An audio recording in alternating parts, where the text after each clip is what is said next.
오늘 말씀 제목 하늘에 앉히시니 변화해야 한다.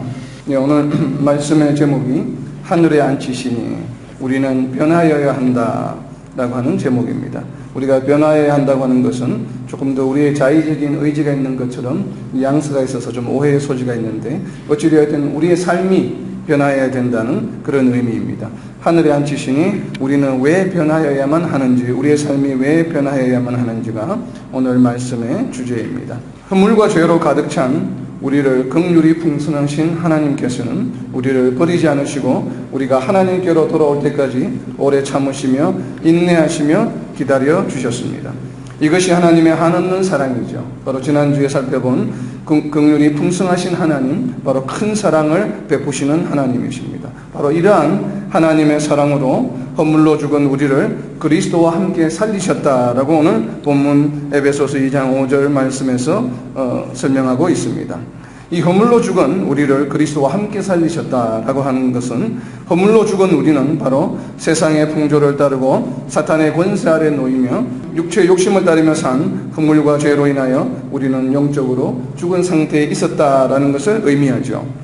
그리고 두 번째, 그리스도와 함께 살리셨다라고 하는 말씀은 우리가 그 과정을 좀 살펴볼 필요가 있습니다. 그리스도와 함께 살리셨다는 의미는, 먼저 하나님께서는 우리를 영원 전부터 하나님의 아들로 예정하여 주셨죠. 본문 앞장에 보면 에베소서 1장 4절 5절 말씀입니다. 에베소서 1장 4절 5절 말씀에 보시면, 곧 창세전에 그리스도 안에서 우리를 택하사 우리로 사랑 안에서 그 앞에 거룩하고 흠이 없게 하시려고 그 기쁘신 뜻대로 우리를 예정하사 예수 그리스도로 말미암아 자기의 아들들이 되게 하셨으니, 이렇게 에베소서 1장 4절과 5절 말씀에서 창세전에 그리스도 안에서 우리를 예정하셨다라고 말씀하고 있습니다. 이와 같이 에베소 1장의 전반부는 바울 사도가 하나님을 찬양하는 부분인데, 그 부분 가운데 우리가 이렇게 창세전부터 예정받았다라고 하는 말씀을 하고 있습니다. 바로 이 말씀과 에베소서 오늘 본문 2장의 말씀이 연결이 되죠. 그래서 에베소서 2장에서는 에베소서 1장의 전반부 내용을 조금 더 상세하게 설명하고 있는 부분입니다. 로마서 9장 22절에 보면 하나님께서는 우리가 하나님을 알고 또 예수님을 믿고 나서 구원받기 전까지, 즉 하나님께로 나올 때까지 우리의 죄와 허물로 심판하지 않으시고 기다려 주셨다라고 설명하고 있습니다. 그리고 마침내 우리로 하여금 예수님을 믿게 해 주셨죠. 우리는 어떻게 예수님을 믿게 되었습니까? 언제부터 신앙을 가지게 되었는지를 이야기하라고 그러면 우리가 참 알기가 쉽지 않죠. 특정한 시점을 지적하기가 쉽지가 않습니다. 왜 그렇습니까? 이는 우리의 노력이나 의지나 우리의 계획이나 결단이나 지혜로 된 것이 아니기 때문이죠. 요한복음 15장 26절 말씀에 보면, 진리의 성령이 오실 때에 그가 나를 증언하실 것이요, 즉 성령께서 예수님을 우리에게 증언해 주신다라고 예수님께서는 설명하고 있습니다. 우리가 구원을 받은 과정들은 전적으로 성령의 역사입니다.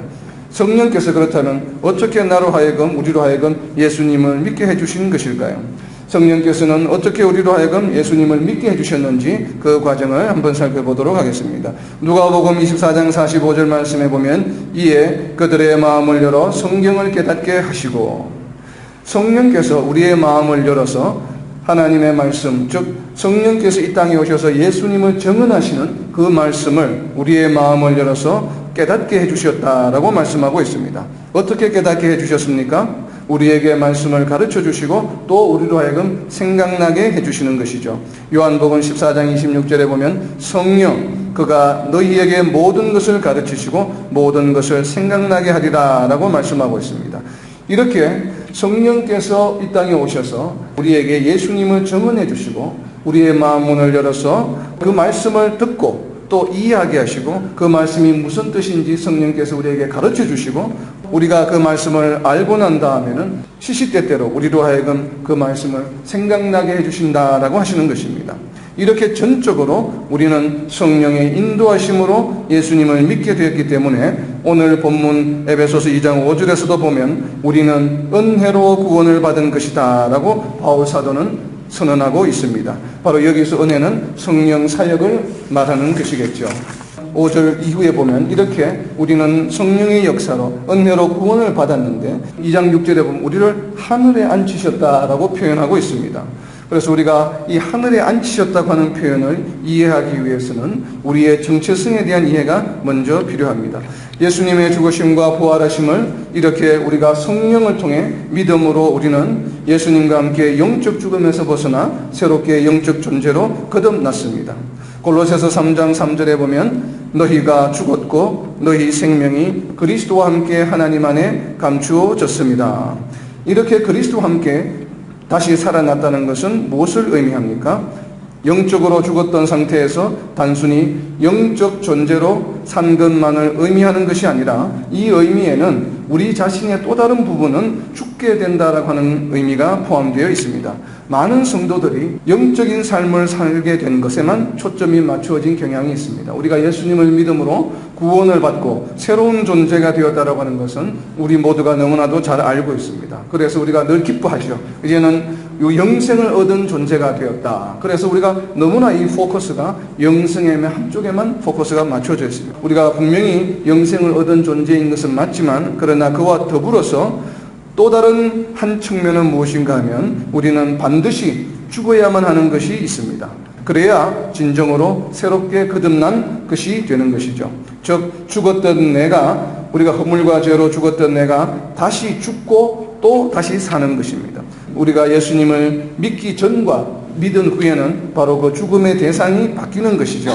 여기서 죽었다는 것은 어떤 의미입니까? 우리가 실제로 목숨을 잃었다는 의미는 아니죠. 당연히 죽었다는 것은 바로 우리의 삶의 방식이 죽었다는 것을 의미합니다. 예전에는 영적 삶이 죽었지만, 그러니까 예수님을 믿기 전에는 우리가 영적 삶이 존재하지 않았죠. 우리가 이제 플래시, 육에 속한 존재였기 때문에 우리의 영적 삶은 죽은 상태였지만, 어떻게 보면 영적 삶이 죽었다는 표현보다는 영적 삶 자체가 없었죠. 예수님을 믿기 전에는. 그러나 이제는 예수님을 믿고 나서는 우리가 영적 삶을 가지게 되어서 우리는 영적 삶이 살아났다라고 표현합니다. 그러나 이와 더불어서 우리는 아울러서 우리가 예수님을 믿기 전에 우리가 살았던 삶의 방식, 세상적인 삶은 죽게 되는 것이죠. 즉 이것을 다시 말하면 우리가 지난주에 살펴본 것처럼 세상 풍조를 더 이상 따르지 않는다는 의미입니다. 세상 풍조를 따르지 않는 삶은 어떠한 삶입니까? 세상 풍조를 따르지 않는 삶은 어떤 삶일까요? 골로새서 3장 2절 말씀에 보면 위의 것을 생각하고 땅의 것을 생각하지 말라라고 말씀하고 있습니다. 우리는 예수님을 믿음으로 인해서 우리의 옛 삶이 죽고 새로운 영적 삶을 살게 되면 그 큰 변화가 뭐냐 하면 우리는 더 이상 땅의 것을 생각하지 말고 위의 것을 생각해야 된다고 바울 사도는 골로새 교인들에게 권면하고 있습니다. 왜 위의 것을 우리는 생각해야만 할까요? 그 이유를 바로 앞절인 골로새서 3장 1절에서 설명하고 있습니다. 왜냐하면 그 위에는 누가 계시기 때문에요? 그 위에 그리스도께서 하나님 우편에 앉아 계시기 때문입니다. 골로새서 3장 1절 말씀해 보면 거기에 그리스도께서 하나님 우편에 앉아 계시기 때문에 우리는 이제 더 이상 땅의 것을 생각하지 말고 위의 것을 생각해야 한다라고 권면하고 있는 것입니다. 그것은 왜 그렇습니까? 우리가 곧 예수 그리스도께 속한 존재들이기 때문입니다. 왜 우리는 지금 예수 그리스도께 속한 존재들이 되었습니까? 갈라디아서 3장 27절에 보면 세례를 받은 자는 그리스도로 옷 입었느니라. 바로 우리가 세례를 받고 나면 우리가 예수 그리스도의 옷을 입었는데 예수 그리스도의 유니폼을 입은 것이죠. 세상 사람들이 우리를 바라볼 때 우리가 그리스도의 옷을 입고 있음으로 인해서 저 사람은 그리스도에게 속한 사람이구나 라는 것을 알 수 있죠. 즉 예수 그리스도로 옷 입었다라고 하는 표현은 또 다른 측면에서는 예수 그리스도에게 속하였다라고 하는 의미입니다. 예수 그리스도를 믿음으로 인해서 우리는 이제는 더 이상 이 땅에 속한 것이 아니라 바로 하늘 위에 속한 존재가 되는 것이죠. 이것이 우리의 정체성입니다. 그래서 예수님께서는 이 사실을 제자들에게 선포하셨습니다. 요한복음 17장 16절 말씀해 보시면 예수님께서 하나님께 기도하는 장면입니다. 제자들을 위해서 기도하는 장면에서 요한복음 17장 16절 말씀에 보면 내가 세상에 속하지 아니함같이 그들도 세상에 속하지 아니하였사옵나이다. 이렇게 이야기하고 있습니다. 예수님께서는 예수님을 따르는 제자들이 이제는 더 이상 세상에 속한 것이 아니라 하늘 위에 예수님께 속했다고 선포하고 있는 것이죠. 이와 같이 우리는 예수님을 믿는다라면 이제는 더 이상 우리의 정체성은 이 땅에 속한 것이 아니라 바로 하늘 위에 속하였다는 것을 우리는 반드시 명심해야만 합니다. 그래서 바울 사도는 빌립보서 3장 20절에서 이것을 다르게 표현하고 있죠. 빌립보서 3장 20절에 보면 우리의 시민권은 하늘에 있는지라. 우리의 시민권이 하늘에 있다고 바울 사도는 선언하고 있습니다. 이렇게 시민권이 하늘에 있다는 것을 바울 사도는 이 에베소 교인들에게 오늘 에베소서 2장 6절에서는 하늘에 앉히시니라고 표현하고 있는 것입니다. 더 이상 땅에 속한 존재가 아니라는 것이죠. 우리는 이제 천국 시민권을 가지고 있기 때문에 이 땅에 속한 것이 아니라 하늘에 속한 것이다 라는 표현을 우리를 하늘에 앉히셨다라고 표현하고 있는 것입니다. 그렇다면 우리는 그런데 실제 지금 땅에 이렇게 머무르고 있는데 존재하고 있는데도 불구하고 왜 하늘에 앉아있다고 표현하고 있는 것일까요? 이것은 바로 그리스도 예수 안에서 하늘에 앉아 있는 것이죠. 예수님으로 말미암아 하늘에 앉아 있다라고 오늘 우리의 본문 말씀에도 그렇게 이야기가 설명하고 있죠. 본문 말씀 2장 6절에 보면 또 함께 일으키사 그리스도 예수 안에서 함께 하늘에 앉히시니 이렇게 말씀하고 있는 이유입니다. 우리가 비록 이 육신이 이 땅에 존재하고 있지만 우리의 삶은 우리의 모든 영적 삶은 하늘에 속하였는데 그 하늘에 속한 이유는 바로 뭐냐면 우리가 예수 그리스도 안에 속해 있기 때문입니다. 우리가 육신을 가지고 있기 때문에 물리적으로는 하늘에 앉을 수 없지만 바로 이렇게 예수 그리스도 안에서 하늘에 앉아 있는 것이죠. 어떻게 그렇게 될 수 있습니까? 그것을 예수님께서는 요한복음 15장 5절에서 설명하고 있습니다. 예수님은 포도나무요 우리는 가지이기 때문이죠. 가지가 포도나무에 붙어 있으면 함께 앉아 있을 수 있는 것이죠. 이를 다르게 표현하면 여전히 요한복음 15장에 보면 우리가 예수님 안에 거하고 예수님이 우리 안에 거하면 이라고 표현하고 있습니다. 우리가 예수님 안에 있으면 예수님과 함께 하늘에 앉아 있는 것이 되죠. 그렇다면 이제 마지막으로 어떻게 하면 우리는 예수님 안에 거하는 것이 될까요? 성경에 대표적인 예수님 안에 거하는 방법 두 가지를 설명하고 있습니다. 그 첫 번째는 바로 예수님처럼 행하는 것입니다. 요한일서 2장 6절에 보면 그의 안에 산다고 하는 자는 그는 예수님이죠. 예수님 안에 산다고 하는 자는 그가 행하시는 대로 예수님이 행하시는 대로 자기도 행할지니라. 이것이 바로 요한일서 2장 6절에서 요한 사도가 권면하고 있는 말씀입니다. 우리가 예수님 안에 거하는 방법은 바로 예수님이 행하신 것처럼 우리가 행하게 되면 우리는 예수님 안에 거하게 되는 것이죠. 이것을 다르게 표현하면 우리는 예수님이 행하신 대로 행하여야 되는데 그러면 어떻게 하는 것이 과연 예수님이 행하시는 것처럼 행하는 것이 될까요? 많은 것들이 있겠지만 대표적인 것은 그 근본적인 것은 무엇인가 하면 바로 예수님께서 하나님께 순종하신 것처럼 우리도 순종하는 것입니다. 예수님은 어떻게 하나님께 순종하셨습니까? 그래서 예수님께서는 직접 설명하여 주셨습니다. 요한복음 14장 10절에 보면 아버지께서 내 안에 계셔서 그의 일을 하시는 것이라. 이와 같이 예수님은 스스로 어떤 것을 말씀하신 것이 아니라 오직 하나님께서 하라고 하신 말씀만 하신 것입니다. 하나님께서 하시고자 하시는 말씀은 어떤 것들입니까? 하나님께서 하시고자 하시는 말씀은 어떤 것이에요? 예수님을 통해서 하시기를 원하셨던 하나님의 말씀은 어떤 것입니까? 바로 우리가 지금 가지고 있는 성경이죠. 성경을 있는 그대로 전하는 것입니다. 이것이 바로 예수님께서 이 땅에 오셔서 보여주신 순종의 모습입니다. 불순종에는 두 가지가 있습니다. 그 첫 번째는 일반적으로 하나님께서 하지 말라고 하는 것을 하는 것이 바로 불순종이죠. 우상을 섬기지 말라라고 했는데 우상을 섬기게 되면 그건 바로 불순종이죠. 그리고 또 하나는 미필적 고의에 의한 불순종입니다. 우리가 알지 못하는 가운데 저지르게 되는 불순종입니다. 물론 이 미필적 고의에 의한 불순종을 우리는 일반화할 수는 없지만 이것은 어떤 것인가 하면은 하나님께서 하라고 하지 않은 것을 하는 것 또한 불순종이 될 수 있다고 하는 사실입니다. 물론 모든 것이 다 불순종은 아니겠죠. 그래서 어떤 것들은 다른 하나님의 말씀에 비추어 보아서 이것은 비록 성경에 기록되어 있지 않지만 우리가 이렇게 하는 것이 필요할 때가 있습니다. 그러나 우리가 많은 경우에 하나님께서 하라고 하지 않는 것을 하는 것 또한 불순종이 될 수 있다고 하는 것을 우리는 명심해야만 합니다. 예수님께서는 때문에 무엇을 하시든지 간에 모든 것을 자신의 뜻대로 하시지 않고 하나님이 시키시는 대로 하셨습니다. 우리도 이와 같이 무엇을 하든지 항상 하나님이 시키시는 대로 하는 것이 바로 참된 순종이 되겠죠. 그래서 베드로전서 4장 11절에 보면 베드로전서 4장 11절입니다.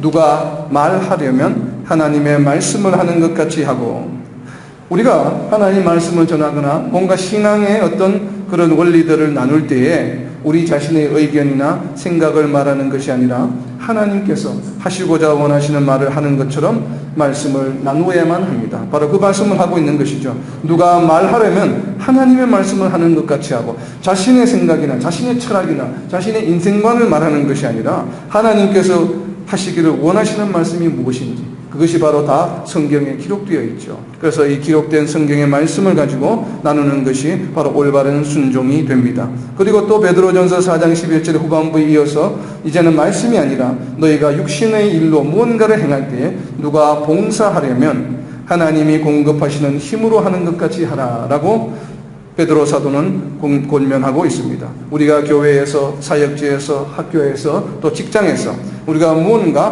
봉사를 할 때에도 마찬가지입니다. 우리의 능력이나 나의 능력이나 힘으로 하는 것이 아니라 하나님께서 주신 힘으로 하는 것처럼 우리는 하여야만 합니다. 결코 우리 자신이, 나 자신이 드러나서는 안 됩니다. 나 자신의 공로를 스스로 인정해서도 안 되며, 또한 타인으로부터 내가 지금까지 무엇을 했는데 이러면서 또 타인으로부터 인정받으려고 해서도 안 됩니다. 왜 그렇게 하여야 합니까? 베드로전서 4장 11절 마지막 부분에서는 분명하게 왜 우리가 하나님 말씀처럼 해야 하는지, 왜 우리가 하나님이 공급하시는 힘으로 우리가 모든 일을 해나가는지를, 그렇게 해야만 되는 이유를 명확하게 설명하고 있습니다. 베드로전서 4장 11절 마지막입니다. 이는 하나님이 영광을 받으시게 하기 위함이다. 이것은 하나님께 영광이 되는 일이기 때문에 그래요. 예수님께서 자신이 얼마나 지혜가 높으시고 하나님이신데 얼마나 하시고 싶은 말씀이 많으시겠습니까? 그러나 그럼에도 불구하고 예수님께서 하신 이 땅에서 하신 말씀과 이 땅에 오셔서 이루신 모든 기적들, 눈먼 장님을 눈을 뜨게 하고 안전뱅이를 일으키게 하신 이런 모든 기적들, 그 능력들이 예수님 스스로가 하신 것이 아니라 바로 예수님 안에 계시는 하나님이 명령하시는 말씀, 하나님께서 주신 능력으로 모든 기적들을 이루셨다, 행하셨다라고 말씀하고 계시는 것입니다. 이와 같이 우리도 마찬가지로 예수님이 하나님께 전적으로 순종하시는 모습이죠. 왜 예수님이 이렇게 하셨습니까? 이것은 바로 하나님에 대한 순종이죠. 물론 자신이 무언가를 할 수 있는, 스스로 할 수 있는 능력이 있음에도 불구하고 하나님이 하라고 하시는 대로 하는 것은 바로 하나님에게 전적으로 순종하는 모습입니다. 바로 우리는 이와 같이 예수님이 하신 것처럼 하나님께 전적으로 순종해야만 합니다. 이렇게 예수님처럼 행하기 위해서는 우리는 가장 먼저 우리가 해야 될 것이 무엇인가 하면 무슨 일을 하든지 간에 우리 자신을 드러내지 않아야 합니다. 나의 공로를 드러내지 말고 그저 귀한 그릇으로 사용하여 주신 것에 감사할 뿐입니다. 우리가 이렇지 않으면 우리가 그런데 굉장히 쉽지가 않죠. 이런 일들이 무언가를 하다 보면 많은 일들을 이루게 되면 물론 하나님께서 다 하신 것이라는 것은 너무나도 잘 알고 있지만 이성적으로는, 그러나 우리 자신도 모르게 그만 나의 이름을 드러내고 싶고 내가 한 것을 무언가를 하게 하고 싶고 또 나는 이렇게 했는데, 그렇게 해서 나오는 말이 어구가 뭐예요? 항상 나는 이렇게 했는데 라는 이야기가 나옵니다. 나는 이렇게 하는데 너는 왜 그렇게 못해? 라고 하는 이한 말이 나오는 배경이 바로 뭐예요? 벌써 나의 공로를 드러내는 것이라는 것을 우리는 정말 절실하게 명심해야 합니다. 이것이 바로 우리 자신도 모르게 저지르게 되는 미필적 불순종이라고 하는 것을 우리는 분명히 명심해야만 합니다. 그런 마음이 있기 때문에 우리는 자꾸 나만큼 왜 안 하지? 라고 하는 것 때문에 다른 사람에 대한 불만이 생기게 되고 또 그 사람에게 이렇게 프레셔를 가하게 되죠. 나만큼 하라. 그러니까 자신이 했다고 생각하기 때문에 그래요. 그러나 그렇지 않죠. 우리는 정말 내가 한 모든 것이 내 안에 계시는 하나님의 능력이 하셨다고 한다면 내가 할 게 아무것도 없어요. 공로가 전혀 없죠. 그렇기 때문에 누구에게 나처럼 하라고 이야기할 수도 없습니다. 왜? 내가 한 것이 아무것도 없기 때문에. 우리가 종종 우리의 신앙의 선배들을 본받으라, 그리고 또 바울 사도도 성경 말씀에 나를 본받으라 라고 말씀하고 계시는데, 우리가 정말 주의해야 될 것은 그분들이 무엇을 이루었는지를 본받으라는 얘기가 아니에요. 왜요? 그분들이 하신 것이 아무것도 없기 때문에 그래요. 그분들이 행한 일이 무엇이 있습니까? 그 안에 계시는 하나님께서 하셨고 하나님의 능력이 행하신 것이기 때문에 우리가 본받아야 할 것은 바로 그분들이 하나님의 명령과 하나님의 하라고 하신 그 명령에 순종하신 그 순종의 삶을 본받는 것이죠. 그래서 어떤 신앙의 선배가 되었든 바울 사도가 되었든 요한 사도가 되었든 베드로 사도가 되었든 우리가 본받아야 될 것은 단 한 가지밖에 없습니다. 그분들이 하나님의 말씀에 예수님의 말씀에 순종하는 것이죠. 우리가 순종하는 것을 본받게 되면 하나님께서 우리를 귀한 그릇으로 사용하시면서 베드로에게 시키셨던 것처럼 바울 사도에게 시키셨던 것처럼 우리를 사용하셔서 그러한 역사를 하나님께서 우리와 함께 이루어 나가시는 것이죠. 이것이 바로 올바른 하나님의 사역을 우리가 일생을 통해서 잘 감당하는 방법이라고 생각을 합니다. 그래서 우리가 정말 함께 일하는 분들이 때로는 나와 같이 이렇게 하나님께 잘 순종하지 못할 때, 그러니까 그 사람이 능력이 없어서 못하는 것이 아니라 우리는 그 시각을 바꿔야 합니다. 하나님이 하라고 명령하신 것에 지금 잘 순종하지 못하고 있기 때문에 지금 나와 같이 일하지 못하는 것이죠. 그래서 우리는 어떻게 해야 됩니까? 책망하거나 우리가 이렇게 막 푸시하기보다는 오히려 하나님의 쓰임을 많이 받지 못하는 것을 불쌍히 여기고 긍휼히 여겨야 되겠죠. 우리가 하나님으로부터 크게 많이 쓰임받는 게 얼마나 복되고 즐거운 일입니까? 그러나 그렇게 크게 많이 쓰임받지 못하는 것을 오히려 긍휼히 여기고 불쌍히 여기고 그를 위해서 기도해 주어야 되겠죠. 이것이 올바른 방법이죠. 이것이 바로 이웃사랑이라고 말할 수 있습니다. 우리가 참된 하나님의 사랑을 전하는 것은 뭐예요? 연약한 자, 잘하지 못하는 자를 책망하고 이렇게 푸시하기보다는 그들을 위해서 하나님의 더욱 큰 쓰임을 받을 수 있도록 그를 위해서 기도하고 위해주고 또 인도해주고 가르쳐주는 것이 바로 하나님의 진정한 사랑을 이 땅에서 실천하는 것이지요. 그래서 예수님께서는 마태복음 16장 24절에서 이렇게 결론지어 말씀하고 계십니다. 마태복음 16장 24절 말씀입니다. 누구든지 나를 따라오려거든 자기를 부인하고 자기 십자가를 지고 나를 따를 것이니라. 이 말씀은 바로 나 자신의 공로를 내세우지 않는 것이 곧 우리 자기를 부인하는 것 중 중요한 요소이죠. 바로 나 중심의 삶에서 예수님 중심의 삶으로 완전히 우리는 변화되어야만 합니다. 그리고 하나님께서 예수님에게 맡기신 십자가와 같이 우리 각자에게 맡겨주신 사명 십자가에 우리는 오로지 순종하여야만 합니다. 내게 맡겨주신 사명에 순종하는 삶이죠. 어떻게 순종하여야 하는지를 바울 사도는 사도행전 20장 24절에서 잘 표현하고 있습니다. 마지막으로 이 말씀 한 구절 찾아보겠습니다. 사도행전 20장 24절 말씀입니다. 내가 달려갈 길과 주 예수께 받은 사명 곧 하나님의 은혜의 복음을 증언하는 일을 마치려 하면은 나의 생명조차 조금도 귀한 것으로 여기지 아니하노라. 바로 이와 같은 순종의 자세예요. 우리의 생명조차도 귀하게 여기지 않는데 우리가 어떤 다른 것들을 가지고 나의 공로를 드러내겠습니까? 우리가 어떤 것으로 나와 함께 일하는 사람들, 내 이웃 사람들, 내 주위에 있는 사람들, 우리 교회에 함께하는 성도들에게 우리가 책망하며 프레셔를 가하겠습니까? 전혀 의미가 없는 일이죠. 이와 같은 절대적인 심정으로 우리는 이 땅에서 하나님 나라의 복음 사역에 순종하여야만 합니다. 우리가 예수님 안에 거하는 또 다른 두 번째 방법은 요한복음 15장 10절에서 설명하고 있습니다. 바로 예수님의 계명을 지키는 것입니다. 요한복음 15장 10절에 보면 너희도 내 계명을 지키면 내 사랑 안에 거하리라. 예수님의 계명을 지켜 행하면 바로 예수님 안에 거하는 것이 됩니다. 바로 어떤 계명입니까? 요한복음 15장 12절에서는 설명하고 있습니다. 내가 너희를 사랑한 것 같이 너희도 서로 사랑하라. 우리가 삶 가운데 사랑을 실천하면 바로 예수님 안에 거하는 것이 됩니다. 예수님 안에 거하게 된다는 것은 바로 하늘에 앉게 되는 것이라고 오늘 본문 말씀에서 설명하고 있습니다. 사랑하는 것이 이 땅에서 천국의 삶을 누리는 것입니다. 이것은 구원받은 성도들이 반드시 이 땅에서 누려야만 하는 특권입니다. 빌립보서 2장 12절 말씀에 너희 구원을 이루라. 영어 표현으로 work out your salvation 이라고 말씀하고 있는데 이것이 바로 이 땅에서 너희가 얻은 구원을 마음껏 누리라, 마음껏 실천하라, 마음껏 행하라 라고 하는 이야기죠. 매일의 삶 가운데 너희가 이 땅에 속한 사람처럼, 이 땅에서 방황하는 사람처럼 그러한 이 땅의 삶을 살아가는 것이 아니라 하늘에 앉혀주신 이 하나님의 은혜에 감사해서 정말 하늘에 앉아있는 사람처럼 우리가 천국의 삶을 이 땅에서 누리라라고 하는 말씀입니다. 말씀을 맺습니다. 지금 나의 삶은 어떠합니까? 지금 우리의 삶은 어떠합니까? 하늘에 앉아있는 삶입니까? 아니면 땅에서 여전히 방황하고 있는 삶입니까? 하나님께서 풍성한 긍휼과 큰 사랑으로 나를 선택하시고 구원의 길로 인도하여 주셔서 직접 예수님과 함께 하늘에 앉혀주셨는데도 불구하고 여전히 땅에서 방황하고 있다면 이는 정말 하나님에 대한 큰 불순종임을 우리는 깨달아야 합니다. 하늘에 앉혀주신 이 큰 은혜와 특권을 예수님이 다시 오실 때에만 누리는 것이 아니라 이 땅에서 살아가는 동안에도 날마다 예수님처럼 행하고 예수님의 사랑하라라고 하신 계명을 지켜 행함으로 이 은혜와 특권을 체험하며 누림으로 세상으로부터 크리스찬이라 일컬음을 받는 삶을 살아가는 저와 여러분이 되시기를 예수님의 이름으로 선포합니다.